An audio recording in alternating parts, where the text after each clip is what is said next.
position of bright fringes will be positions of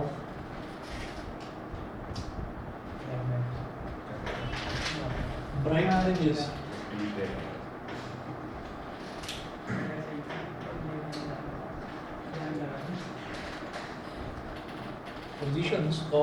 fringes इसमें हम लिखेंगे for constructive interference. Bright fringe कहाँ पर मिलेगी? जहाँ पर ट्रफ से ट्रफ और क्रेस्ट से क्रेस्ट टकराएगा, तो वहाँ पर ब्राइट फ्रिंज मिलेगी। तो पोजीशन ऑफ ब्राइट फ्रिंजेस में आप लिखेंगे फॉर कंस्ट्रक्टिव इंटरफियरेंस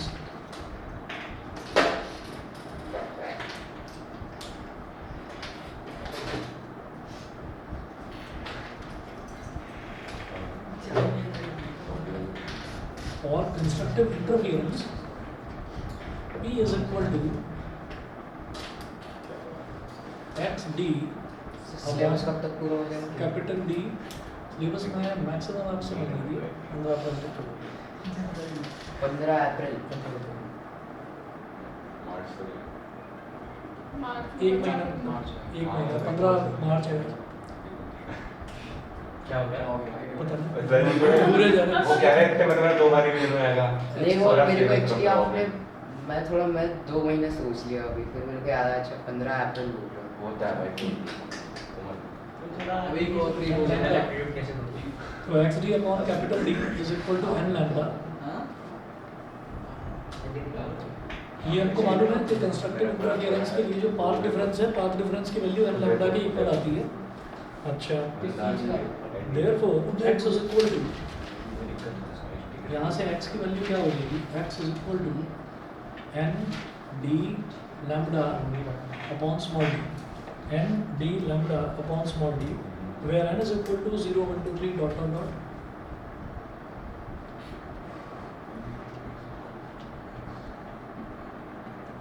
ये n की वैल्यू होगी। फिर हम ये कहेंगे the positions of various bright fringes are as follows।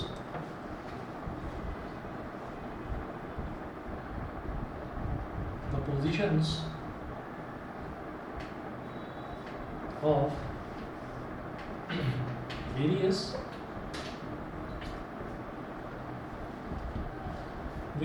bright fringes are as follows।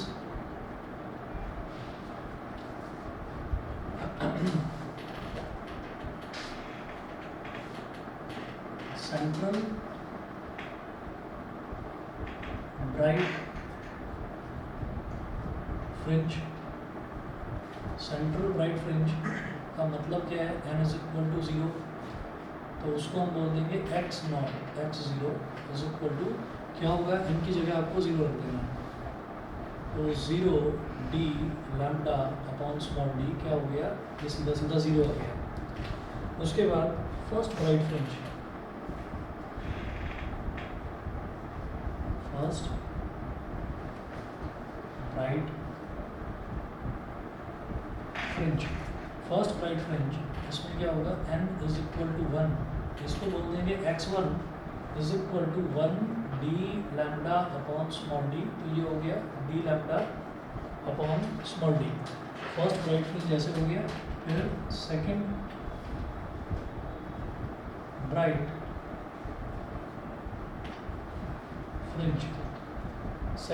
Fringe n is equal to 2, तो x2 is equal to 2 d lambda upon small d।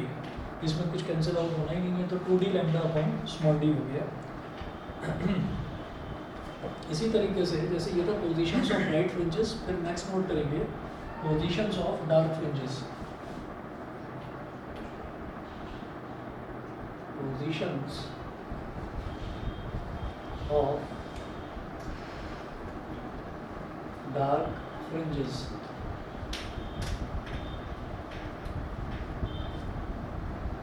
Positions of dark fringes, तो dark fringes की positions देखिएगा। इसमें हम क्या देखेंगे कि again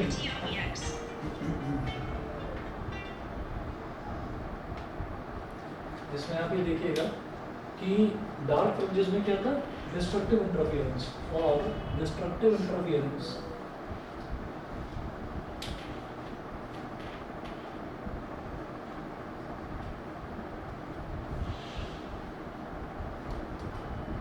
for destructive interference जो हमारा पाथ डिफरेंस था P is equal to x d by capital D, तो ये तो था ही P is equal to x d upon capital D. लेकिन डिस्ट्रक्टिव इंटरफियरेंस के लिए हमने क्या प्रूव करा था, जैसे यहाँ पर n लैम्डा करा था पाथ डिफरेंस प्रूव, वहाँ क्या था 2n minus one lambda by two, ठीक है, तो वो मेंशन करिए यहाँ पर 2n minus one lambda by two, 2n minus one lambda by two. तो यहाँ से जो x है, x की वैल्यू क्या आ जाएगी, x is equal to 2n minus one capital D lambda, 2n minus one capital D lambda upon small d, ठीक। फिर यहाँ पर क्या करना है कि सर 2D में है। Sorry upon 2d। इसके बाद आके देखिएगा positions of various dark fringes, positions of various dark fringes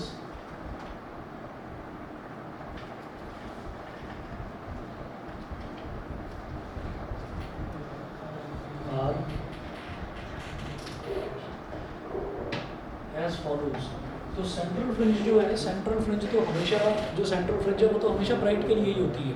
तो जो डार्क फ्रिंजेस हैं, डार्क फ्रिंजेस के लिए मुझे n इज इक्वल टू 0 नहीं रखना होता, क्योंकि सेंट्रल फ्रिंज फिक्स होती है, वो हमेशा ब्राइट ही होती है।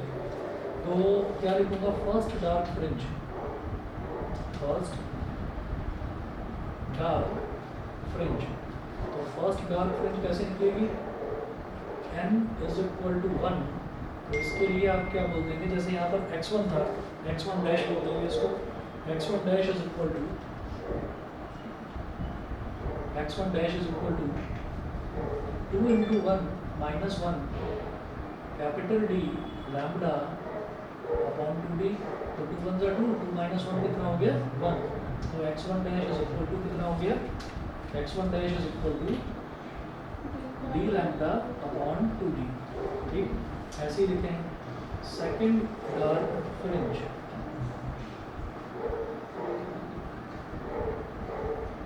सेकंड डार्क फ्रिंज के लिए आपको n की वैल्यू ले लेनी है 2। तो यहाँ से हो गया x2 dash is equal to 2 into 2 minus 1 d lambda upon 2 small d, 2 2 4 minus 1 3, तो 3d लैम्डा अपॉन 2d, ठीक है। बस इतना कर लीजिए।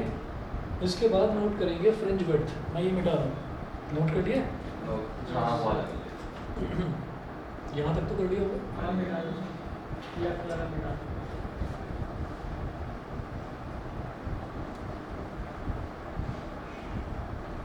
तो जैसे वेवलेंथ निकाला करते थे ना, तो वेवलेंथ में क्या करते थे कि आप जो क्रेस्ट की पोजीशन है, पहली क्रेस्ट जो है उसको दूसरी क्रेस्ट में से सब्ट्रैक्ट कर देते थे, या तीसरी क्रेस्ट को चौथी क्रेस्ट में से सब्ट्रैक्ट कर देते थे, तो हमारे पास पूरी एक वेव की लेंथ आ जाती थी, वेव लेंथ जिसको बोल देते थे। वही काम यहाँ पर है। फ्रिंज विड्थ क्या होता है, फ्रिंज विड्थ कोई भी दो सक्सेसिव ब्राइट फ्रिंजेस के बीच का डिफरेंस निकाल लो, या कोई भी सक्सेसिव डार्क फ्रिंजेस के बीच का डिफरेंस निकाल लो, उसी को फ्रिंज विड्थ बोल देते हैं, ठीक है। फ्रिंज विड्थ कैसे निकाली जाएगी, यहाँ पर पहले उसकी डेफिनेशन लिखिएगा। फ्रिंज विड्थ,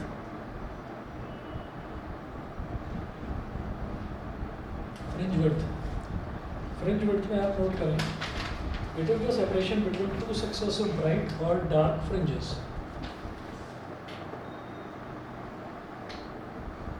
इट इज द separation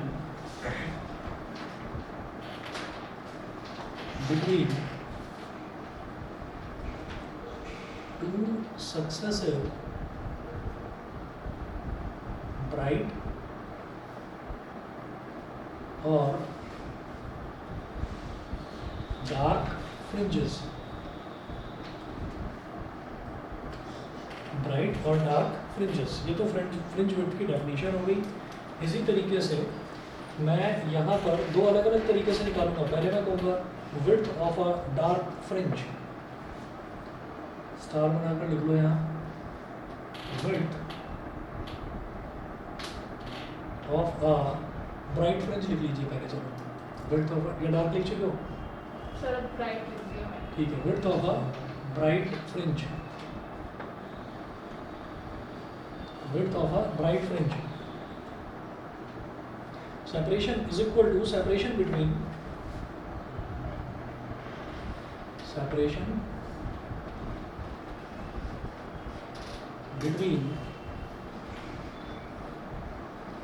two successive bright fringes, separation between two successive bright fringes।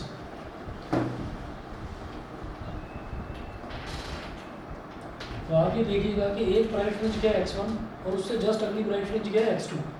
जैसे एक डार्क फ्रिंज क्या है x1 डैश और जस्ट अगली डार्क फ्रिंज क्या है x2 डैश। तो इसका मतलब क्या है कि मैं कितनी भी जो है डार्क फ्रिंज, कितनी भी ब्राइट फ्रिंजेस निकाल सकता हूँ। तो मैंने ये कहा कि एक पर डिफरेंस सेम ही आएगा। डिफरेंस सेम आएगा। तो मैं क्या करूँगा इसमें, आप देखिएगा कि जब हमने जो फ्रिंज निकाली थी, पोजीशन ऑफ फ्रिंज जब हमने निकाली थी, तो जब हम ब्राइट फ्रिंज की बात कर रहे थे तो हमने उसको x बोला, तो वो x क्या था, n D lambda upon small d, यही था। ठीक, तो देखिएगा separation between two successive bright fringes, तो आप इसको क्या लिख देंगे, एक्स एन, क्या लिया था, x1 x2 इस तरीके से ले रहे थे, तो एक्स एन माइनस वन, उससे जस्ट एक पीछे वाला एन माइनस वन, उससे जस्ट पीछे वाला नहीं लेंगे। अगर मान लीजिए ये x5 है, x5 है वो बाद वाला है पोजीशन, ठीक है, तो x4 यानी कि x5 माइनस वन, उससे जस्ट एक पीछे वाला पोजीशन। ठीक, तो ये हमारे पास क्या हो जाएगा, अगर x5 था तो फॉर्मूला क्या था, xn का फॉर्मूला क्या था, n d lambda upon small D. देखा एक्सप्रेशन क्या है, w बोलते थे इसको, विड्थ को हाँ w बोलते हैं। कुछ और भी बोलते थे, जैसे एक लीनियर वाला होता था और एक दूसरा वाला होता था। ये हाँ, ये बताया होगा शायद स्कूल में शायद पता नहीं, याद आ रहा है। हाँ, इसको ना जैसे ये डेल्टा होता है तो कैपिटल डेल्टा होता है, ये स्मॉल डेल्टा होता है। पूरे डेल सभी बोलते हैं। कैपिटल और स्मॉल का वही तो सब बचपन में नहीं पढ़ते क्या? अच्छा स्मॉल कैपिटल भी होता है क्या? हाँ हाँ, मैं तो जब अरे मैथ्स में नहीं देखा आपने, इसको भी सिग्मा बोल देते हैं और इसको भी सिग्मा बोल देते हैं। नीचे वाले का नहीं। ये नीचे वाले का नहीं पता, अच्छा स्टैंडर्ड डेविएशन करा ही नहीं है स्टैटिस्टिक्स में, 11th क्लास ऑनलाइन ही हो गई। और हमने दिया होगा ना। तो इसको सिग्मा बोलते हैं, कैपिटल सिग्मा या स्मॉल सिग्मा है, कैपिटल डेल्टा या स्मॉल डेल्टा। डेल बोल गया। वो नहीं आपको मतलब ये सारे साइंस देखी होगा, हाँ। ये नहीं पता था पहले कि वो इसमें वैसा वाला जो होता है ना, डिफरेंशिएशन। भाई ये होता है डेल, हाँ? ये डेल होता है, कोई नहीं डेल ये नहीं होता। ये डेल होता सर है। डेल किस लिए होता है? डेल किस लिए होता है, ये होता है पार्शियल डिफरेंशिएशन के लिए। वो आपके सर ने थोड़ा ज्यादा आगे का पढ़ रखा है, वो वो लेकिन पार्शियल डिफरेंशिएशन इसी से करा, मतलब फिजिक्स में पिछले साल ही Partial करा। नेक्स्ट पार्शियल डिफरेंशियल इससे। तो ऐसे ही, अच्छा इस चीज़ को आप पता वेरीफाई कैसे कर सकते हैं, कभी भी कि किसी कौन सा अल्फ़ाबेट है उसका नाम क्या है, इसको वेरीफाई करने का बेहद आसान तरीका है कि आप सबके यहाँ लैपटॉप्स होंगे, तो आप Microsoft office word, MS word वो खोलिए, वो खोलने के बाद उसमें सबसे ऊपर जाकर, ऊपर भी मत जाओ, जैसे आप कुछ भी टाइप कर रहे हैं, माई नेम इज़ XYZ कुछ भी लिखो, और उसके बाद आप ऑल्ट और X ये दबा देंगे, ऑल्ट इज इक्वल टू का साइन, ऑल्ट दबाकर इज इक्वल टू का साइन दबाएंगे तो वो इक्वेशन आ जाएगी। ऊपर फिर सारे कैप्शंस इक्वेशन वाले आ जाते हैं। तो ऊपर होता है एक मतलब उसमें ग्रीक अल्फ़ाबेट्स का ना एक ऑप्शन आता है, ऊपर ड्रॉप डाउन मेन्यू है, तो उस पर आप क्लिक करेंगे तो वहाँ अल्फ़ा बीटा गामा थीटा काई फाई साई सब आ जाते हैं। और जिस पर आप हाँ काई फाई साई सब नाम है, मैं वैसे नहीं कह रहा हूँ, नोएडा में सेक्टर में तो है। हाँ नोएडा में सेक्टर में मैडम सेक्टर्स में। तो आप क्या करेंगे, आप उसके जिसके ऊपर, जैसे मान लीजिए आप अल्फ़ा के ऊपर जाएंगे, तो अल्फ़ा के ऊपर आपने कर्सर जैसे ही पहुंचाया तो वहाँ इंग्लिश में लिखा हुआ आ जाएगा ALPHA अल्फ़ा, इसको अल्फ़ा बोलते हैं, BETA बीटा, तो वो सब पता चल जाएगा कौन सा गया। तो वहाँ देख लेना, वहाँ पर ये डेल है, ये डेल्टा है और ये स्मॉल डेल्टा, ये भी ये दोनों डेल्टा ही हैं, ये दोनों सिग्मा ही हैं। तो ये कैपिटल है, ये स्मॉल, ये होता है जैसे कैपिटल है स्मॉल है। मुझे लग रहा था उन्होंने कुछ ऐसी क्रांति करी होगी क्लास में, कुछ ये बताया नहीं, होगा। ऐसा लगी थी, फिजिक्स में भी था, केमिस्ट्री में भी था। अच्छा ओके, हाँ। मेरे को कुछ नई चीज़ बता देते हैं तुम्हारे सर, बताना। क्या देखिए n D lambda upon small d हो गया, और ये तो एक्शन के लिए हो गया, तो n-1 के लिए क्या होगा, बस आपको क्या करना है, n की जगह n-1 डाल देना, n-1 D lambda upon small D, D lambda upon small D इधर भी है, D lambda upon small D इधर भी है, कॉमन लेकर बाद में लिख लो, तो ब्रैकेट में क्या बचेगा, n-1 D lambda upon small D, मुझे मालूम है n से n कट जाएगा और माइनस माइनस प्लस 1 हो जाएगा, तो ये क्या आ गया, D lambda upon small D. ठीक है, इसको यहाँ पर बीटा बोलते हैं, इसको यहाँ पर बीटा बोलते हैं। सर ये स्मॉल बीटा भी बताया कुछ? उन्होंने ये बता दिया होगा, डब्ल्यू बता नहीं दिया नहीं, होगा। कुछ बीटा ही बता। बीटा ही बताया था, चलो ठीक ये है। स्मॉल बीटा नहीं होता कुछ? हम्म? जैसे ये कैपिटल बीटा है, स्मॉल बीटा है। नहीं ये तो बीटा ही है। नहीं वो सही कह रहे हैं, ये बीटा ही है, अल्फा बीटा गामा बस, उनके लिए कुछ नया नहीं। अब इसी तरीके से हमने क्या देखा कि दो कॉन्सिक्यूटिव, मैंने ब्राइट फ्रिंजेस, दो कॉन्सिक्यूटिव ब्राइट फ्रिंजेस के बीच का डिफरेंस देखा, उसको फ्रिंज विड्थ बोलते हैं, तो वो आ गया D lambda upon small D. ऐसे ही दो कॉन्सिक्यूटिव डार्क फ्रिंजेस के बीच का डिफरेंस भी यही आना चाहिए, नहीं आया तो कुछ गलती होगी। तो देखिएगा ब्राइट डार्क फ्रिंजेस का फॉर्मूला क्या है, 2n-1 D lambda upon 2d।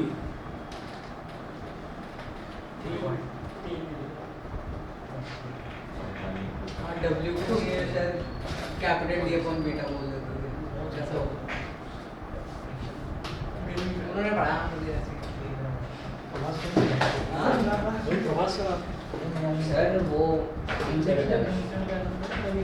Sir एक बात विड्थ ऑफ मतलब विड्थ ऑफ कन्वर्ट करें, जो सब पढ़ाने का तरीका है समझना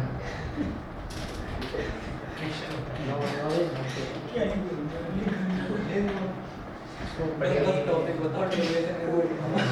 अच्छा एक काम करना, एक चीज़ ना सुनिए, मैंने एक चीज़ इसमें गलत लिख दी है, इसको ना आप ब्राइट काट के डार्क लिख देना, कोई दिक्कत नहीं है सर। अभी बताऊंगा कि ये क्यों है, अगले में क्या करना है। दो डार्क के बीच में ही ब्राइट होगा। हाँ, width of a bright fringe, अब लिखेंगे ब्राइट फ्रिंज। इसके अंदर जो हमने फॉर्मूला डाला था, ये formula position of bright fringes का ही था। ये वही चीज़ है जो वो समझ गया कि डार्क फ्रिंज जो है, डार्क फ्रिंज कैसे बनेगी, जैसे हमने कहा ना कि ये एक बन गया हमारे पास ब्राइट, और ये बन गया डार्क, और ये बन गया ब्राइट। तो मान लीजिए ये ब्राइट है, ये ब्राइट है, तो ये वाली जो ब्राइट है इसकी पोजीशन, ठीक है, और ये वाली जो ब्राइट है इसकी पोजीशन, तो ब्राइट वाले की पोजीशन में से उससे पहले वाली ब्राइट वाले की पोजीशन घटा देंगे तो डार्क फ्रिंज की विड्थ आ जाएगी, समझ गए, डार्क फ्रिंज की विड्थ आ जाएगी। तो इस वजह से जब डार्क फ्रिंज की विड्थ निकालनी है, बीच में डार्क है, जब डार्क फ्रिंज की विड्थ निकालनी है तो कॉन्जिक्यूटिव ब्राइट फ्रिंजेस का डिफरेंस लेते हैं, और जब ब्राइट फ्रिंज की विड्थ निकालनी है तो अब जैसे मैं ब्राइट फ्रिंज की विड्थ निकालूंगा तो कॉन्जिक्यूटिव डार्क फ्रिंजेस का डिफरेंस लेंगे, ठीक है। तो width of a bright fringe जब निकालेंगे तो लिखिएगा separation between two consecutive dark fringes, separation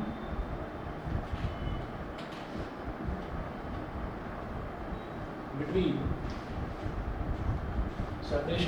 two consecutive dark fringes, consecutive dark fringes, ठीक है। अब ये कैसे निकलेगा, आप लिखेंगे xn dash minus xn minus 1 dash, ठीक है। तो ये क्या था,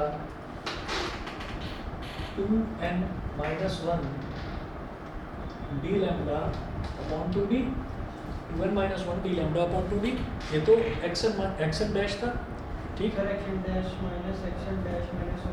हाँ, xn डैश माइनस 1 नहीं, xn dash minus xn minus 1 dash, मतलब वो माइनस 1 अलग मत लिख देना। अब माइनस, अब क्या करना है, इस पूरे एक्सप्रेशन में जहाँ पर रहना है उसकी जगह n माइनस 1 डाल देना बस। तो ये हो जाएगा 2, n की जगह आपने डाल दिया n माइनस 1 और फिर ये डी लैम्डा अपॉन 2d। अब आप देखो इस पूरे एक्सप्रेशन में again D lambda upon 2d common आ रहा है, तो कॉमन लेकर उसको बाद में लिखो। तो 2n माइनस 1 ये हो गया minus 2 minus 2 into n minus 1 minus 1 ये ब्रैकेट क्लोज और इधर d लैम्डा अपॉन 2 ना भाई क्या बर्तन धो रहा तुम्हारा यहाँ देखिए सब चलो कोई बात नहीं, 1-2 दिन की बात होगी, 1-2 दिन की बात है। मैंने चेहरों में अंतर देखा है, पिछले 2 दिन से मैं चेहरों में अंतर देख रहा हूँ 10th वालों के। अब तुम्हारे चेहरों में भी अंतर आएगा एक्सप्रेशंस में, अच्छा आने वाला है। अच्छे रिजल्ट हो ये मैं समझ रहा हूँ कि ये बिल्कुल सही टाइम पर रिजल्ट आया है। बहुत बच्चों की आंखें खुल गई हैं कि भाई अब टाइम है, कर लो। ये अभी भी विम बार चमकाने वाली बर्तन वर्तन पता नहीं क्या बातें कर रहा है, क्या हो गया भाई? सर ये अपने आप मंदिर में बातें होता घर से 2n माइनस 1 और ये माइनस है, इसमें क्या हो जाएगा? 2n माइनस 2 माइनस 1 और d lambda upon 2d।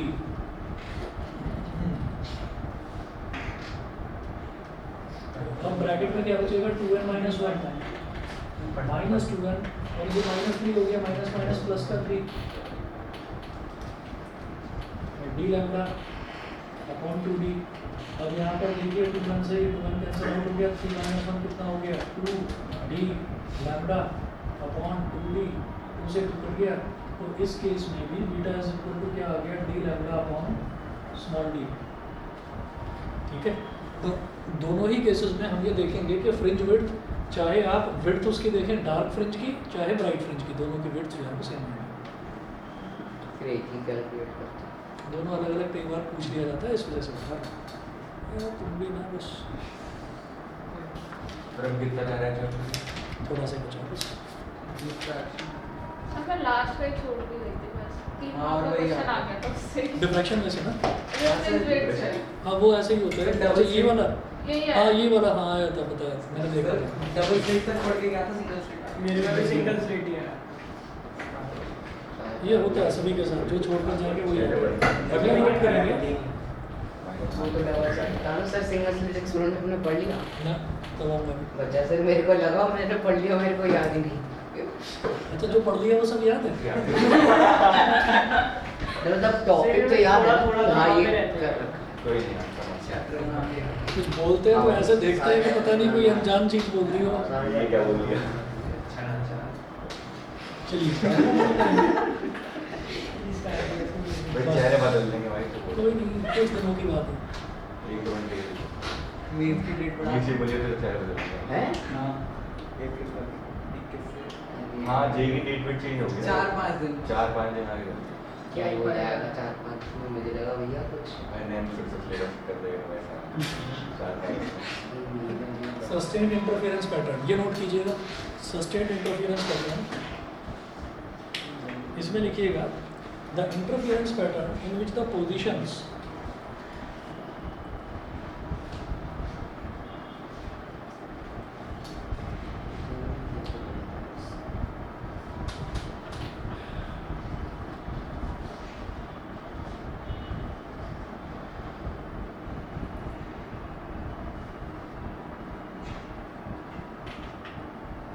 the interference pattern in which the positions of maxima and minima of intensity,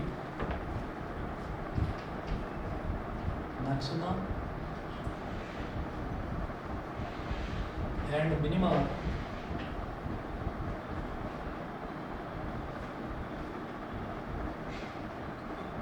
क्या होता है sir?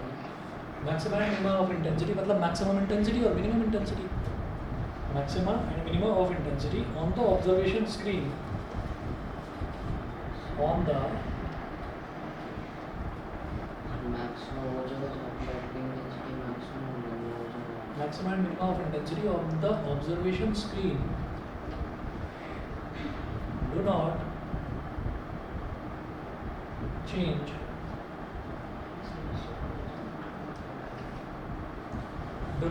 with time. Do not change with sir time. Chemistry कैसी लगती है? क्या? केमिस्ट्री कैसी लगती कहाँ से आया ये? अरे तुम इसे पढ़ दो अभी, केमिस्ट्री के बाद में है? पढ़ो। सर मतलब सर वो पसंद नहीं है, सीधा देख बोल सकता है Do not change the time is called a sustained or permanent interference pattern. Is called sustained or permanent interference pattern. Chemistry. नहीं सर बस अब हो गया, सुन नहीं खत्म हो गया। एक सेंटेंस में बता देता हूँ, करेगा तो उसके लिए गोटा फैक्ट्री का सीजन 1 देख लेना, उसका Correct. एपिसोड था। देखा होगा। बस। अब इसके बाद नोट करें कंडीशंस फॉर सस्टेन्ड इंटरफेरेंस।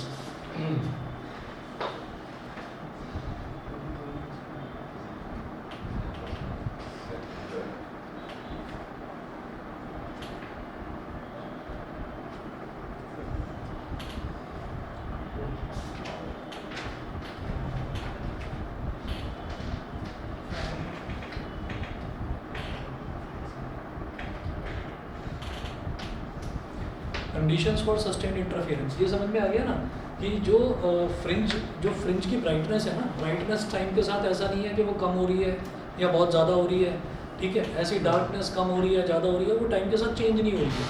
तो अगर वो बिल्कुल सेम ही रहती है तो हम ये कहते हैं कि जो इंटरफेरेंस पैटर्न है वो सस्टेन्ड है। सस्टेन्ड है मतलब मेंटेन्ड है, ठीक है। तो सस्टेन्ड बोल देते हैं या परमानेंट इंटरफेरेंस पैटर्न बोल देते हैं। तो पता नहीं कौन सा गम से भरा हुआ गीत हो रहा है। नहीं करना चलिए अब कंडीशंस जो हैं, कंडीशंस देख लीजिएगा। इसमें ना मैं आपको 8 कंडीशंस लिखवाऊंगा पेपर में, वो कह देते हैं कि एनी 4 कंडीशंस, कोई 4 या 5 कंडीशन आप याद कर लेना जो आपको आसान लगे, ठीक है। पहली कंडीशन नोट करो,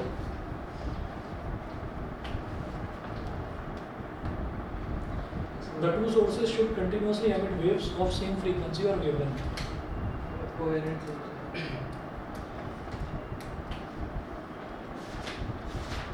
The two sources should continuously emit waves. The two sources should continuously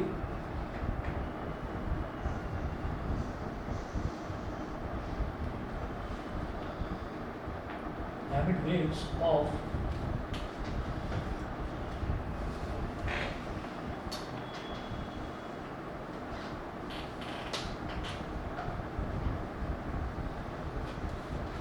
emit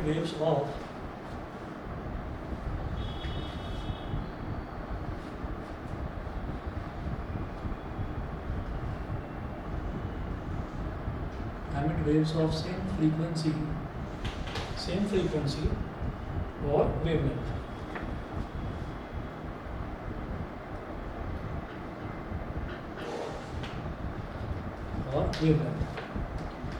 Second है the two sources of light should be coherent. The two sources of light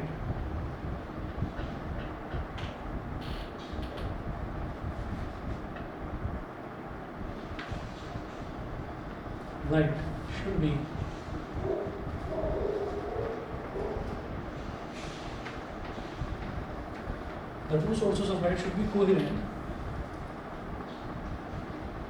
बस इतना ही लिख देना, फिर कोहेरेंट की डेफिनेशन लिख देना कि दोनों जो हैं मतलब वो पहला दूसरा पॉइंट सेम दोनों में अंतर है। उन्होंने बोला था two sources should continuously emit waves of same frequency और वेवलेंथ, यानी कि उसकी फ्रीक्वेंसी सेम रहनी चाहिए। और कोहेरेंट में क्या होता है कि दोनों सोर्सेज के बीच का जो फेज डिफरेंस है वो कांस्टेंट होना चाहिए, ये अंतर होता है। तो आप सिर्फ इतना लिख देना, उसमें फिर कोहेरेंट क्या होता है उसकी डेफिनेशन लिखने की जरूरत नहीं है। ये सेकंड कंडीशन हो गई। और थर्ड कंडीशन क्या है? For a better contrast between maxima and minima of intensity,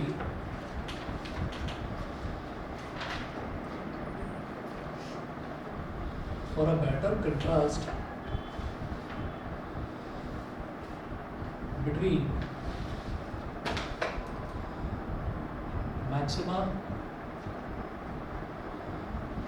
and minima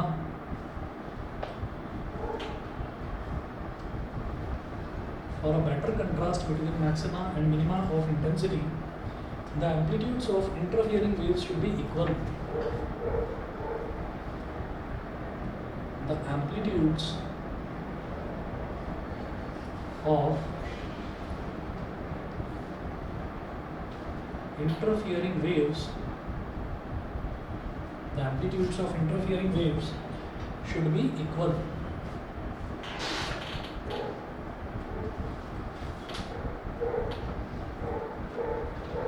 The amplitudes of interfering waves should be equal.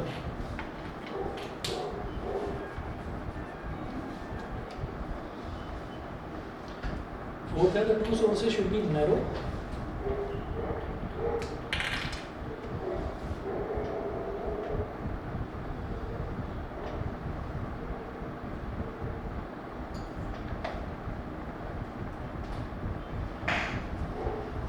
The two sources should be narrow. Otherwise, interference will occur between waves of different parts.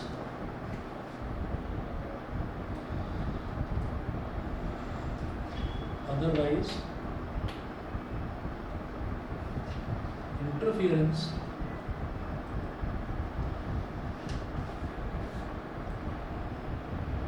will occur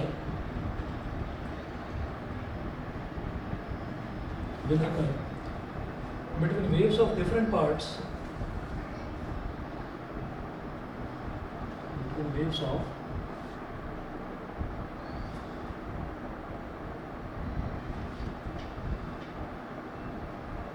of different parts of the same source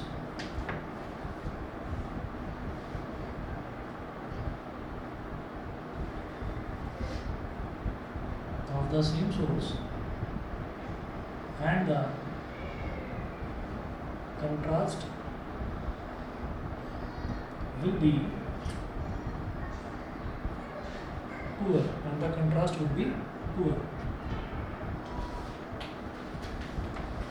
Fifth, the interfering waves must travel nearly along the same direction.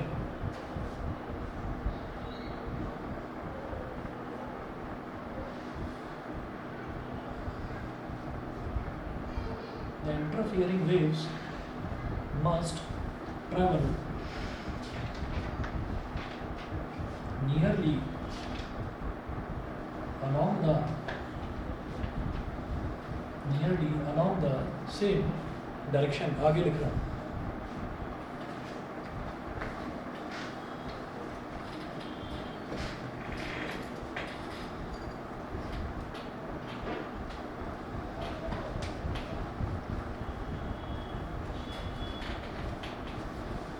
Must travel nearly along the same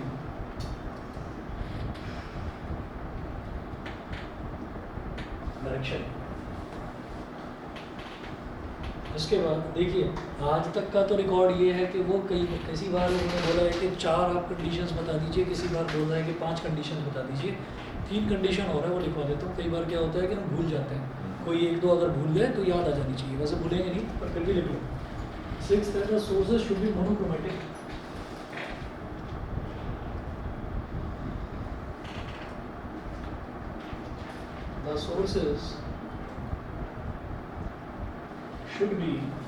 The sources should be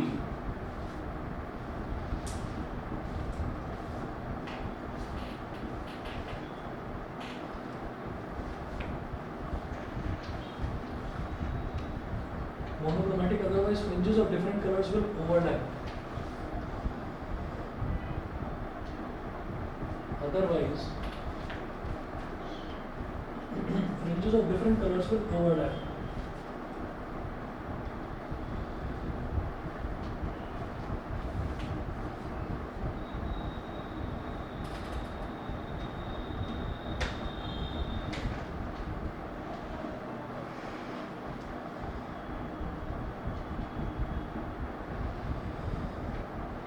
Seventh condition note करें. The interfering waves should be in the same state of polarization.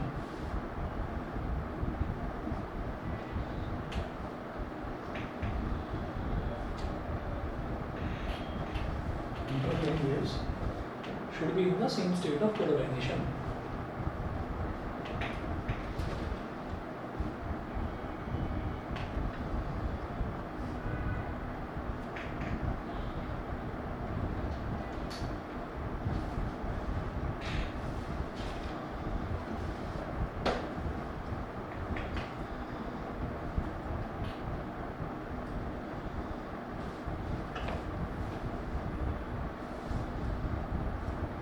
to have sufficient fringe width, the distance between here लिखें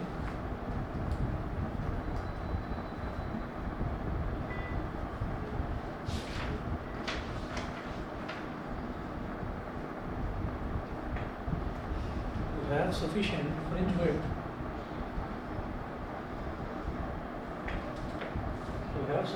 width the distance between the two coherent sources should be small.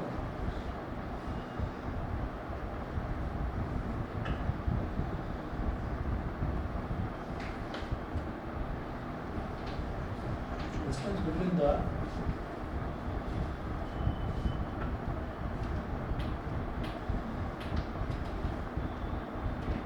two coherent sources should be small. Auto point फटाफट देखिए, पहला है the two sources should continuously emit waves of same frequency और wavelength. जो दो हम sources लेते हैं वही जो दो सोर्सेज जिसकी दो वेव्स आपस में टकराती हैं, या तो कंस्ट्रक्टिव इंटरफियरेंस होता है या डिस्ट्रक्टिव इंटरफियरेंस होता है। तो वो जो दो सोर्सेज लेते हैं उनकी जो वेव्स हैं वो सेम फ्रीक्वेंसी की होनी चाहिए, फ्रीक्वेंसी और जो वेवलेंथ है, या तो आप बोले सेम फ्रीक्वेंसी या बोले सेम वेवलेंथ, एक ही बात है, ठीक है। दूसरा, the two sources of light should be coherent. जो दोनों जो लाइट के सोर्सेज हैं उनके बीच में कांस्टेंट फेज डिफरेंस होना चाहिए या जीरो फेज डिफरेंस होना चाहिए, मतलब सेम हो फेज डिफरेंस। तीसरा, for a better contrast between maximum and minimum of intensity. Contrast का मतलब होता है ये कंट्रास्ट एक प्रॉपर्टी होती है जिससे ना कलर्स डिफरेंशिएट हो जाते हैं। जैसे आजकल तो जितने भी टीवी हैं उनमें सब में क्या है कि कंट्रास्ट को मैनेज करने की ज़रूरत नहीं पड़ती, वो ऑटोमेटिकली कंट्रास्ट और ब्राइटनेस उसकी जो है वो फिक्स्ड आती है पहले से। लेकिन अगर किसी को फिर भी लगता है कि नहीं कंट्रास्ट इसका ठीक नहीं है, कंट्रास्ट का मतलब क्या है कि उसमें कोई ब्लू कलर दिखाई दे रहा है और कोई पर्पल कलर दिखाई दे रहा है, तो ब्लू और पर्पल में आप डिफ्रेंशिएट ही नहीं कर पा रहे हो, ठीक है।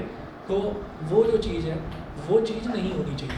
मतलब for a better contrast between maximum and minimum of intensity, मतलब बेटर कंट्रास्ट का मतलब कि आपको ब्राइट ब्राइट दिखाई दे और डार्क डार्क दिखाई दे। ऐसा ना हो कि ब्राइट तो थोड़ा सा डल पड़ रहा है और डार्क थोड़ा सा चमकता जा रहा है, तो आपको लगेगा नहीं है तो दोनों मिक्सिंग हो रही है, फ्रिंजेस की मिक्सिंग हो रही है। तो for a better contrast between maximum and minimum of intensity the amplitudes of interfering waves should B equal. जो एम्पलीट्यूड्स है इंटरफियरिंग वेव्स के वो आप इक्वल रखेंगे। अच्छा, ये सारी कंडीशंस क्या है आप कहेंगे कि नहीं एग्जाम्पल में तो हमको कुछ ऐसा बताया गया था कि एक वेव का एम्पलीट्यूड ये है, ठीक है, और दूसरे वेव का कुछ ऐसे है, ये बताया गया था कि ये दोनों ऐड अप होकर उसका एम्पलीट्यूड बढ़ जाता है। तो हम यहाँ पर बात कर रहे हैं, याद रखिए हम बात कर रहे हैं सस्टेन्ड इंटरफियरेंस की। सस्टेन्ड इंटरफियरेंस मतलब एक ऐसा इंटरफियरेंस पैटर्न जो अपने आप को मेंटेन रखता है, जो काफ़ी टाइम तक ऐसा ही सस्टेन्ड रुका रहे, जिसको मैं आराम से स्टडी कर सकूँ। तो इंटरफेरेंस होगा तो एम्पलीट्यूड इक्वल रहेगा तभी इंटरफियरेंस सस्टेन्ड होगा, मतलब लॉन्ग लास्टिंग होगा, आप उसको देर तक देख सकते हैं, ठीक। फोर्थ है the two sources should B narrow, otherwise interference will occur between waves of different parts of the same source and the contrast will be poor. जो सोर्सेज हैं, सोर्सेज ना पतले होने चाहिए। ये नहीं कि मतलब आपने एक मोटी सी टॉर्च लगा दी वहाँ पर, अब पता चला कि वो लाइट ही इतनी दूर तक फैला रही है कि उसमें मैं इंटरफियरेंस स्टडी करूँगा, डिफ्रैक्शन ये समझ में नहीं आ रहा। तो उसको थोड़ा सा नैरो रखना है, ठीक है, ताकि बीम ऑफ लाइट जो है वो भी थोड़ी पतली जाए, नैरो जाए। उसमें भी कंट्रास्ट मेंटेन करने में वो फ़ायदेमंद है। कंट्रास्ट दोबारा से समझिए, डिफरेंशिएशन, ताकि आप देख सकें कि कौन सा ब्राइट है कौन सा डार्क है, ठीक। अगला है the interfering waves must travel nearly along the same direction. Same he direction में होनी चाहिए, एक ऐसा नहीं है कि इधर आ रही है उधर से आ रही है, तो दोनों का डायरेक्शन सेम होना चाहिए। छठा क्या है, the sources should B monochromatic, otherwise fringes of different colours will overlap. Monochromatic का मतलब वही कि आपकी सिंगल कलर वाली वेवलेंथ होनी चाहिए, ये नहीं कि अलग अलग कलर्स की मिक्सिंग हो रही है उसमें, वो नहीं। Seventh, the interfering waves should be in the same state of polarization. Same state of polarization का मतलब क्या है कि अगर पॉजिटिव है तो पॉजिटिव ही है दोनों वेव्स, अगर नेगेटिव की साइड में है तो नेगेटिव की साइड में ही है दोनों वेव्स, ठीक है। एट्थ है to have sufficient fringe width, the distance between two coherent source should be small. Sufficient fringe width क्या हो गया, सफिशिएंट फ्रिंज विड्थ मतलब जैसे आपने देखा कि हमने देखा था ना, फ्रिंज विड्थ निकालने के लिए क्या था, D lambda upon small D आ रहा था, ठीक है। तो to have sufficient fringe width, the distance between the two coherent sources should be small. तो ये जो टू कोहेरेंट सोर्सेज के, अच्छा सॉरी ये तो स्क्रीन के और स्लिट के बीच का डिस्टेंस है, ये जो है स्मॉल डी, ये स्मॉल डी स्मॉल होना चाहिए। जब ये स्मॉल डी स्मॉल होगा तो वो बड़ा हो तो ये जो बीटा है ये उतना ही बढ़ता चला जाएगा, ठीक है। तो सफिशिएंट फ्रिंज विड्थ, मेरे को फ्रिंज विड्थ अच्छी मिल जाएगी जिसको मैं स्टडी कर सकूँ। पता चला नैनोमीटर के ऑर्डर की आ रही है तो हमें लेंस लगाना पड़ रहा है उसको देखने के लिए, ठीक है। नैनोमीटर समझ गया, 10⁻⁹। चलिए, तो ये हो गया आपका सस्टेन्ड इंटरफियरेंस। इसके बाद आपका नेक्स्ट जो टॉपिक है वो डिफ्रैक्शन है। नेक्स्ट क्या लास्ट ही टॉपिक है, इसी में आपको यंग सिंगल स्लिट एक्सपेरिमेंट भी बताऊंगा। चलिए जी, अब नेक्स्ट आप लिखे हैं डिफ्रैक्शन ऑफ लाइट।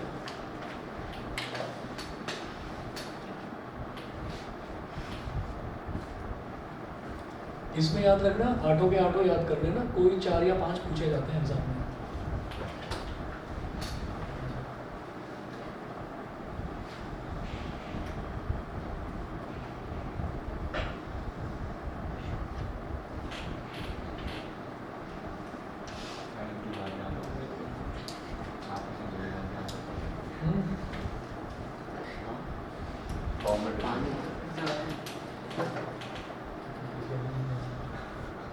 कंपोजिशन पूछने देंगे पानी का, थोड़ा टाइम लगा दिया।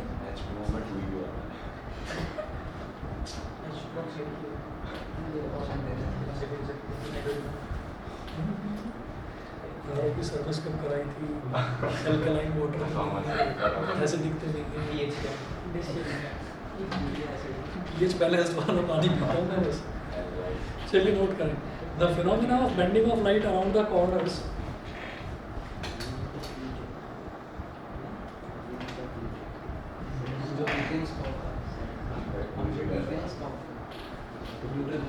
क्या पिला दिया भाई? ऑप्शन दिया था ऐसे नॉर्मल पानी।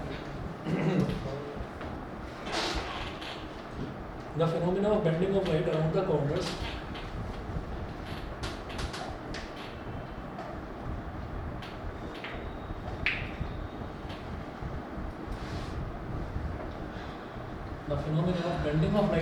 corners of small obstacles or apertures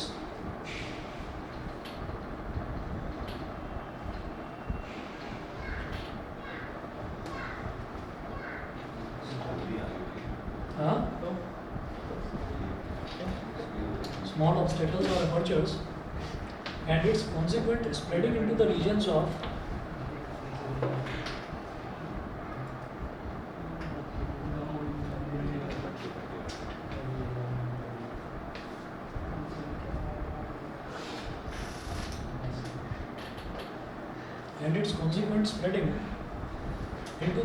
geometrical shadow into the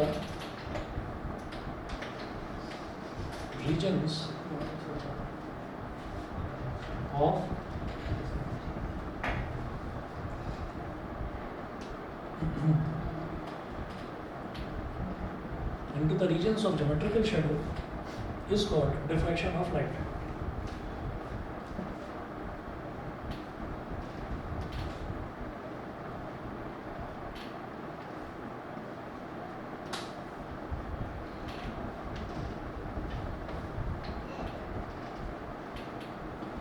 Is called diffraction of light.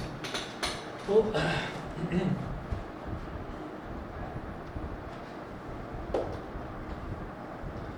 इसमें एक काम करिएगा कि 2 डायग्राम बनाइएगा।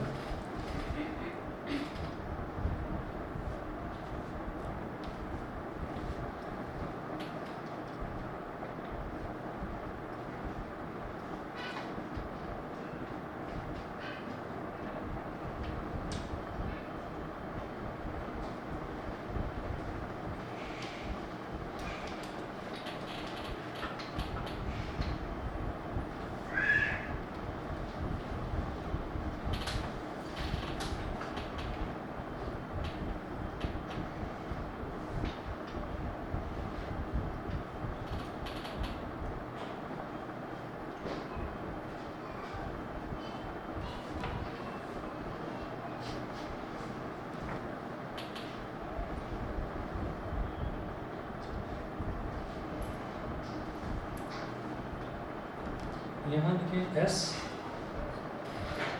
Is for source of light, इस पॉइंट पर लिखिएगा A, इस पॉइंट पर लिखिएगा B, यह मेंशन कीजिएगा नैरो अपर्चर, ठीक है। यहाँ मेंशन कीजिएगा screen, screen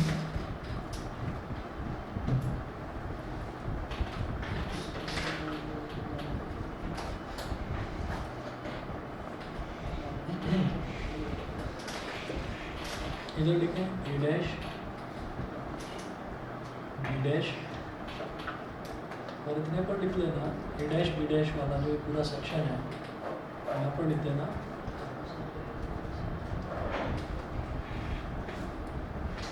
illuminated portion, illuminated portion.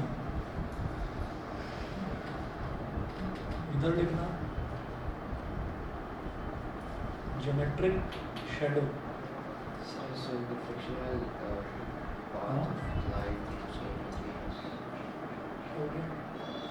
चलो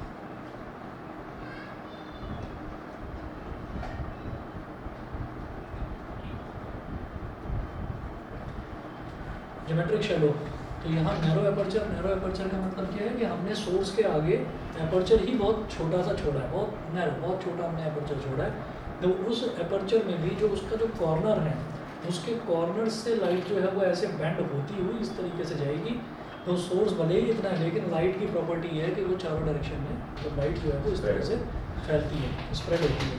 तो स्प्रेड होने में कितना वो स्प्रेड होगी और कितना वो स्प्रेड नहीं होगी, ये एपर्चर पर डिपेंड करता है, ये हम खुद मैनेज कर सकते हैं उस चीज़ को, ठीक है। तो अगर मान लीजिए कोई हमारे पास लाइट का बड़ा सोर्स है और लाइट के बड़े सोर्स के लिए हम एक छोटा सा होल ही छोड़ते हैं, तो वो होल से भी जो लाइट आती है तो वहाँ से तो बहुत छोटी लाइट आएगी, लेकिन धीरे धीरे आगे आते आते वो फैलती चली जाती है। इस फिनोमेना को हम डिफ्रैक्शन बोलते हैं। उसके अलावा जो पोर्शन है, उसके अलावा वाला पोर्शन जो है वो आपको शैडो मतलब अंधेरे वाला पोर्शन मिलेगा। तो एक तो ये है आपका, इसमें आप लिखेंगे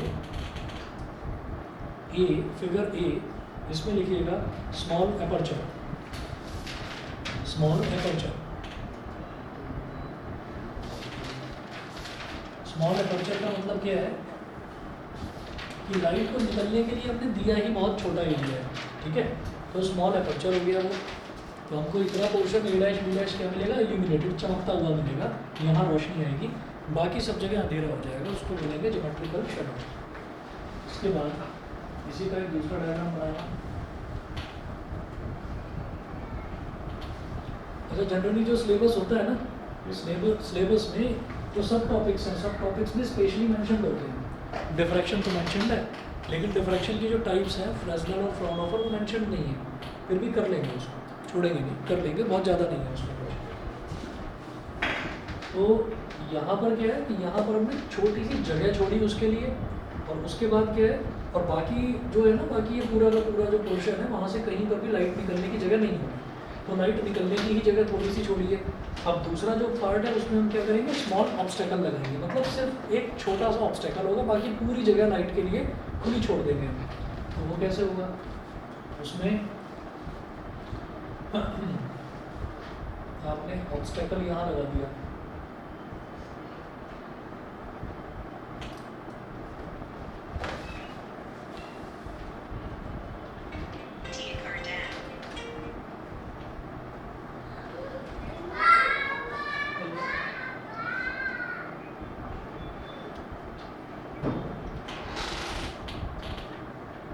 फिर ये क्या है, जियोमेट्रिकल शैडो ज्योमेट्रिक शैडो मतलब?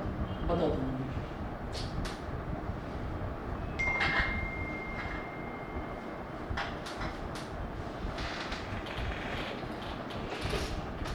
यहाँ लिखा A B,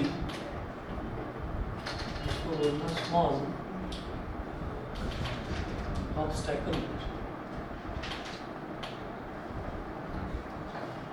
A dash B dash.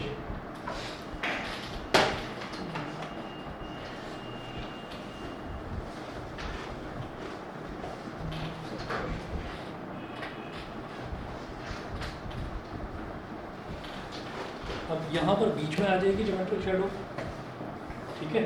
और बाकी जो पोर्शन है ये इधर वाला इधर लिख दो इल्यूमिनेशन, और ऐसे ही इधर वाले पोर्शन पर भी आप लिख दीजिए इल्यूमिनेशन। ज्योमेट्रिक शैडो किसकी, ये जो है ना ए बी, ये ए बी बीच में हमने एक ऑब्स्टेकल लगा दिया, ठीक है, लेकिन लाइट ने क्या है, लाइट ने यहीं से फैलना शुरू कर दिया था, तो हमने ऑब्स्टेकल बस इतना से ही लगाया। पिछली बार क्या करा था, पिछली बार बस इतनी सी जगह छोड़ी थी लाइट के निकलने के लिए, बाकी पूरा ऑब्स्टेकल ही ऑब्स्टेकल था, ठीक। तो वो क्या था, जो हमने जरा सी जगह छोड़ी उसको हमने बोल दिया स्मॉल एपर्चर।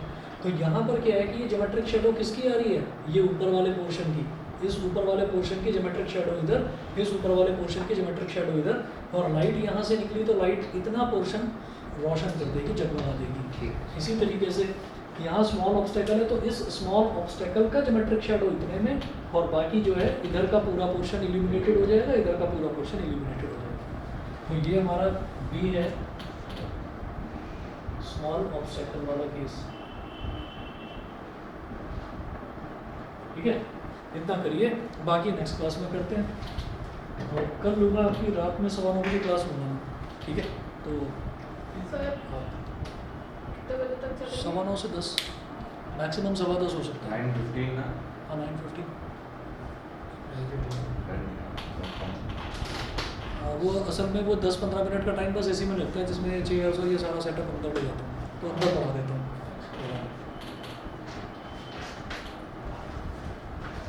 11th वाला तो कोई आ नहीं रहा होगा इस समय। 11th वाला अभी नहीं आ रहा है कोई भी।